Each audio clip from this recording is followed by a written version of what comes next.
Xbox Game of the Year throughout the years. So a few weeks ago, we decided that we're going to revisit our youth. Probably not a good idea, but we're going to do it anyway. And we're going to go through the years up until today and pick our Game of the Year for every year based on Xbox video games. And last year we did 2002, so you can go back and listen to last week's episode if you want to hear what the games we picked. This year, 2003. I'm going to read Ian's out first because he's not here and he wrote a couple down. So his picks were Rainbow Six 3, which we'll get to in a moment, and Metal Gear Solid 2 Substance, which was like the revamped version of Metal Gear Solid 2, which was released on Xbox about a year or so after PlayStation 1. However, I'm going to now go to Graham. Tell me about your Game of the Year 2003 on Xbox, please. Yeah, this one's a tough one because I found two that I absolutely adored in that year. First one was Star Wars Knights of the Old Republic. Absolutely amazing game. And you can definitely see it as a precursor to the things like the Mass Effects that came later on. Sort of BioWare wonderfulness. And yeah, it just proper brought you into the story of the kind of the semi-battle gameplay where you kind of give instructions and they kind of follow your lead. And sort of pause time, didn't it? And you could pick the rock that kind of like a D&D type game, I guess. Yeah, so stacking actions, but it's like semi-real time, and it brought like a wonderful story. It was semi-related to like the actual Star Wars that that kicked it all off. It was his own story in its own way, and it had one of the most famous twists in it. Is this the story of Revan? Yeah. It's the story of Darth Revan. One of the best twists in it, and then it just gave you the choice. You could go either way with it, and yeah, just a monumental game, proper milestone in these kind of role-playing games. It set the bar really high, and only kind of almost matched by its sequel. But yeah, it paved the way for so many of these type of games, and you couldn't get enough of it. Proper long game, you could just enjoy the whole of it. And you could have your own coloured lightsaber as well, which was perfect. Yeah, just you played around with the different crystals, etc. on there. But I have heard nothing but good things about the game. I'm kind of disgusted in myself that it was before I was that type of gamer to play that sort of length of game that I missed out on it. And it's always one that I've like heard nothing but praise for, but never. It's one of these things like you're going back to older graphics, stuff like that, and it's the perseverance to actually go back and enjoy, which I can imagine will be a fantastic story and well worth it, but bringing myself to do it. Yeah, well, there's that remake which is coming, I think only on PlayStation 5 at the minute, but that's fine, I can do it next year, I think, because you've got PlayStation 5. It's, as I said to you before we start recording, it's one of the only Star Wars things I actually really enjoy, because I don't care about Star Wars, not interested in the slightest, but KOTOR, I fucking loved it. I thought it was brilliant. It's one of the few Star Wars games I haven't played, because I was looking at other games that came out recently, and obviously we've got like Jedi Academy and things like that that came out at a similar sort of time as this as well. And I've played all of them, and I've played like those are good as well. Yeah, I've played like your Squadrons like more recently, and I've played like your Fallen Order, and I've played all your movie tie-ins and stuff like that.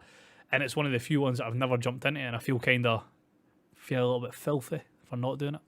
I mean, there is a massive deal of shame attached to that one. Because for a big Mass Effect fan as you are, there is nothing you can't enjoy about this game. Yeah. And so that is why I played Mass Effect, because of KOTOR, because it was fucking tremendous. Anyway, sorry, Graham. Do you want to run through your second pick very quickly?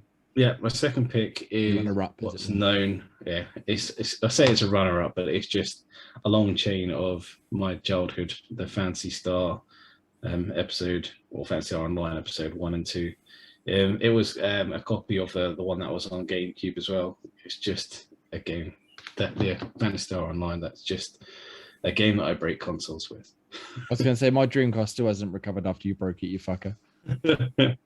And yeah, that game. It was the first game that you sort of really tasted online. That was back on the Dreamcast, and it just carried on with this. It had a bit more of a sort of a solo story rather than just an online based story. And yeah, I couldn't get enough of the Phantasy Star series. And yeah, amazing RPG. The Phantasy Star series, it was still going strong now with that new one. But yeah, that game as well, Phantasy Star episode 1 and 2. Burnt a lot of hours into that game. So 2 massive RPG style games for you. Nice. Thank you very much, Graham. Mm-hmm. Scottish Gruff, tell me, as he cracks open whatever that is in his hand. No iron brew. That's not good enough.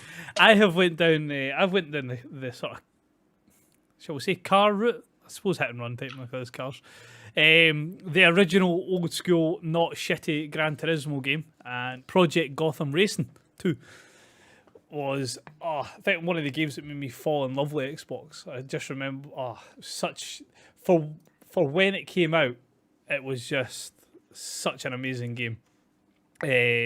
Still remember the cover. It had a Ferrari Enzo on the front of it. Fucking weird triangular nose thing. Beautiful looking game. Just had like street sort of circuits, like your race circuits. Oh, it was just an amazing game.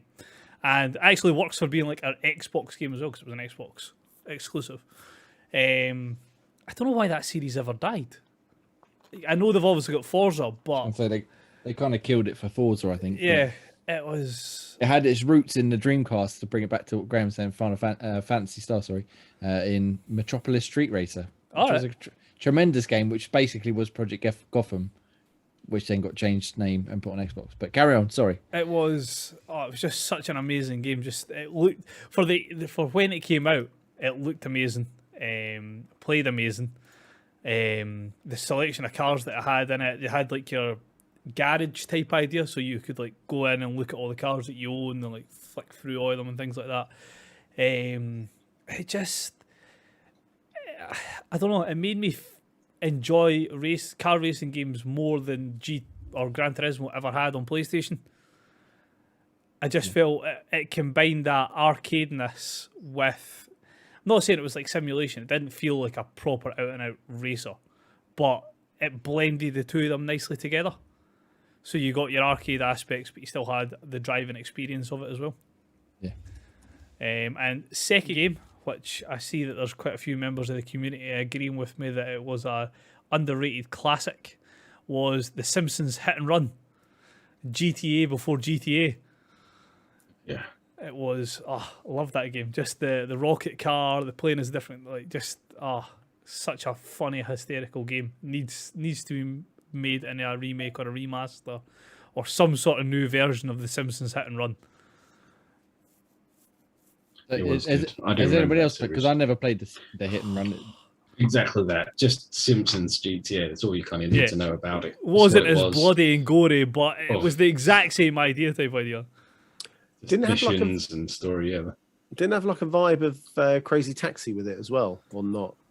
The driving mechanics kinda, yeah, but that was it. It didn't have that like ATB type idea of it, but it did have with the sort of driving style and mechanics of just sort of going as fast as you can from A to B was the way that you went. It you didn't have to go routes as such. Yeah.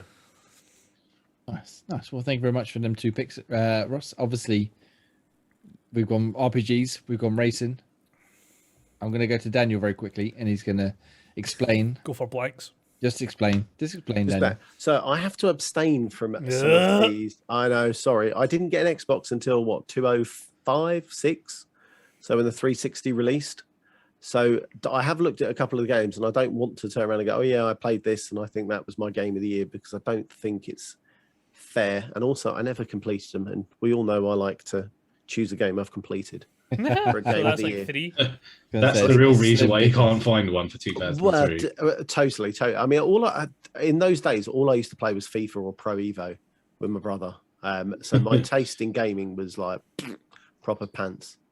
So you played games that didn't require completion. Well, essentially, yeah, the never-ending game. But yeah, I can't pick up one. I did look at one of the people down the bottom for Max Payne, and I was like, oh, that's a good shout, but I can't. Again, didn't finish it, so I can't really. That's you don't finish any games. We'll get back to you. Games. We'll get back to you next week when we get to 2004. Hopefully, you'll have finished one game, and if not, the week after 2005, we'll get you that's your fucking time to shine. You know. Yeah, can't wait to 205. Here I come. I'm going to quickly go through mine, and I'll read out the community answers, which you can also answer. We ask this question every week on Twitter at Xbox Tavern. Go ahead, head along over there after the week's show, and we'll put the question up there. Or if you don't see it on Twitter, it's also included in our Spotify as well. So you know that as well. The more you know, eh? So my answers are, aside from KOTOR and stuff, I wanted to pick some different games from people. Beyond Good and Evil, which is a fucking fantastic third-person adventure where you play as Jade, as she takes pictures and tries to solve like an alien conspiracy invasion thing. If you haven't played it, it's fucking tremendous. It's very funny, very charming, and the actual like action and gameplay and stuff is fucking spot on. Obviously, the sequel was announced about 1 million years ago, and it's probably never going to come out, which is a bit of a shame. So if you're going to play it, play that version. But it's a fucking tremendous game. I absolutely loved it at the time. I think what I did was back when Love Film were renting out game discs, I rented it on there on the GameCube. Fucking thought it was tremendous. So then I ended up buying it on the 360 and yeah, loving it all over again.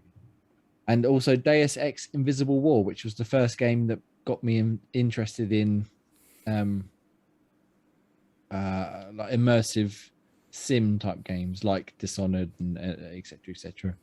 So it had a really robust physics system for the time.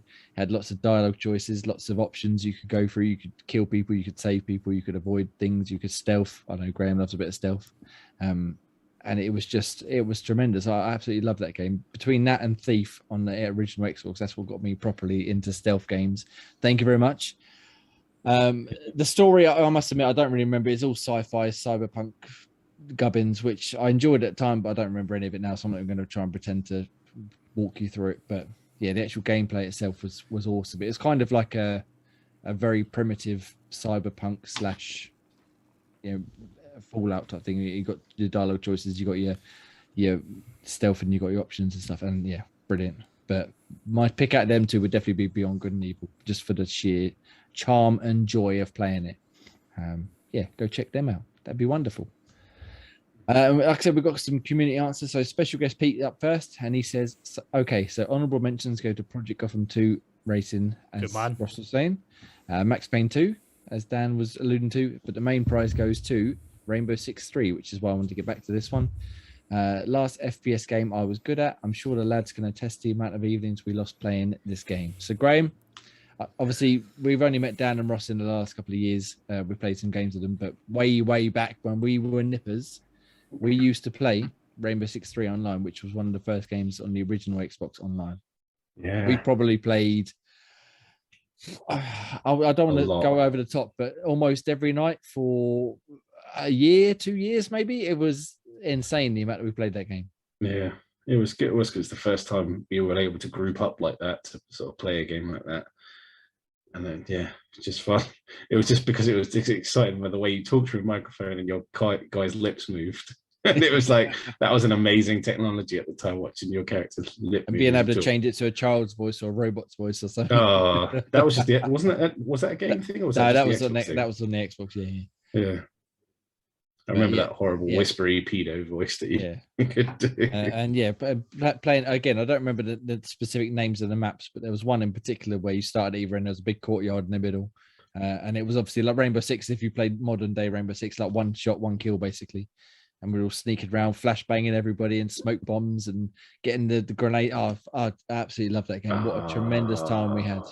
You have to mention flashbangs. I know you love a bit of flashbangs. And yeah, myself, you, special guest Pete, our friend Mike, and I believe maybe Millie Man Ian as well were playing it as well. Yeah, Ian was as well.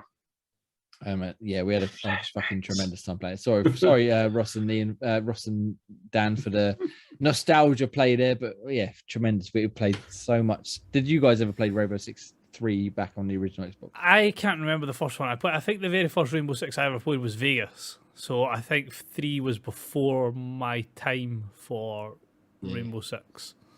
I'm the same. I'm Vegas. Vegas was my first one I played. And that was awesome. Yeah, I was going to say Vegas was fucking awesome. The whole putting cameras under the doors and sending your other squad round and telling them to breach. And it's fucking lovely. Yeah.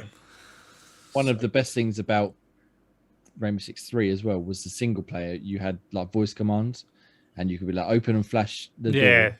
And 9 times out of 10 they say holding. No, open and flash the door. And then you'd be like breaching clear. No, not breaching, just open and flash. Oh, the voice commands. But you could also play it, if I remember rightly, in 4-player co-op. So we went through the Yeah. co-op together, as the campaign together as well, and it was I think that's where you got your nickname, Eddie Price. yeah, because forever going down like Eddie Price. Ever Anyway, going down. Yeah, what a great game, fantastic game, good choice. Special guest Pete. Next, we're going on to Christmas Rose at Cheating Turtle 9, who says, like Ross, Simpson sit and run. Easy as that. Man of culture. Ken Doyle at Neville 659 says KOTOR, joining Graham for his pick. Of course. And our good friend and previous Tavern contributor and current Twitch streamer for Sea of Thieves, you go check him out, at DJ Redcap, said GTA Vice City was huge, which, I mean, GTA Vice City was huge. I'm not sure when it comes to Xbox, so I'm going to include it anyway because I like DJ. He's a good man. Go check him out. Right, okay. That's what we're talking about, games of the all.